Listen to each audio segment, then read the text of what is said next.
the gentlelady from Washington. Thank you, Mr. Chairman.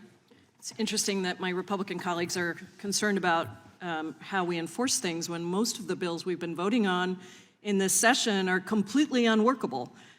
Just last week, Republicans held a 12-hour markup on a cruel immigration bill aimed at what they're calling the, quote, crisis at the border. But we haven't done anything in this committee to actually meaningfully address the issues at hand. And one major push factor is violence in the region, which is fueled by American firearms.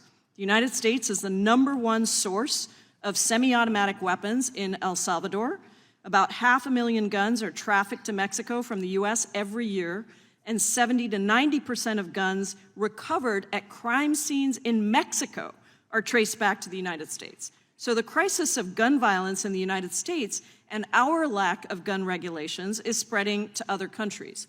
That is the real crisis at our borders. Director Dettelbach, thank you for being here. These gun trafficking numbers are alarming, and the ATF plays a vital role in tracing and recovering guns that are used in crimes to fight the proliferation of gun violence and gun trafficking. From 2017 to 2021, the ATF traced close to 2 million guns in crimes, and yet some of my Republican colleagues actually want to eliminate the ATF. So how does the ATF currently fight gun trafficking, especially trafficking to Mexico and other countries to the south of us? In trying to effectualize our public safety mission, as a small agency with a big job, we try to bring tools to that. And the two tools that we bring to the problems you're talking about are partnership with our state and local law enforcement and crime gun intelligence.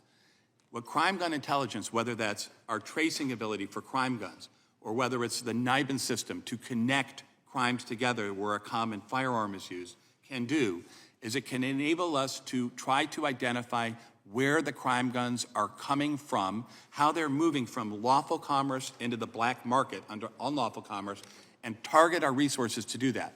That's not limited to, but it certainly includes gun traffic that flows south over the border. We have at ATF a group of firearms trafficking task forces, that are focused on the southwest border. And every day we are working to try to interdict the flow of firearms unlawfully from commerce to south, including to places like the cartels.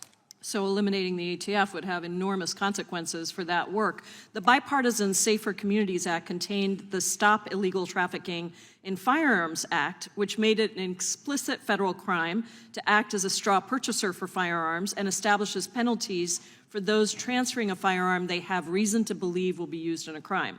The ATF's work recently led to the first gun trafficking conviction under the new law this February. How would repeal of that law or defunding of the ATF, including the anti-firearms trafficking campaign, as proposed by Republicans, impact gun trafficking? Congress passed the Bipartisan Safer Communities Act, and as you say, they gave us not one but two new criminal statutes, a straw purchasing statute for the first time ever, a standalone, and a firearms trafficking felony. We are working with state and local law enforcement every day to bring those cases. We've brought I think over 30, including the one that you referred to in Texas, 231 firearms being trafficked south of the border. And these cases take time and effort and expertise to investigate.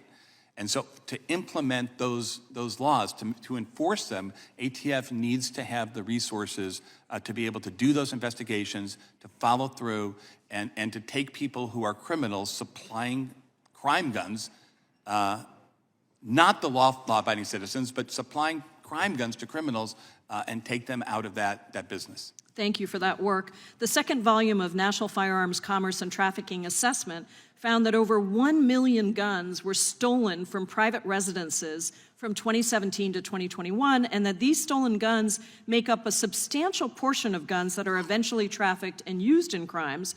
I have proposed the Safe Gun Storage Act, which requires strong standards for firearm storage devices to prevent unintended use and theft.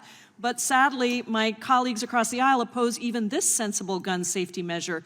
Could safe gun storage or other common sense gun legislation stop the large flow of firearms across the United States borders into other countries, or at least substantially help with that issue? I talk about the issue of safe storage often. And the way I try to communicate, because I think this is something we can have consensus on, is that there is a right to bear arms in this country, but people should understand there's a responsibility to safely secure your firearm. And it means a lot to you. It's an important right. So why wouldn't you try to secure it? Firearms that are stolen from cars and parking lots at malls are not used to hunt or for self-protection. They end up at crime scenes in the next community or in your community to hurt people. I would just encourage everybody to do what your local police chief, sheriff, ATF, SAC says, which is please think ahead and just act responsibly and secure your firearms. It's what everybody wants, and real people in our communities are getting hurt by just carelessness. Thank you. I Time of the yield back. gentlelady's expired. Gentlelady yields back. Gentleman from Arizona is recognized. Director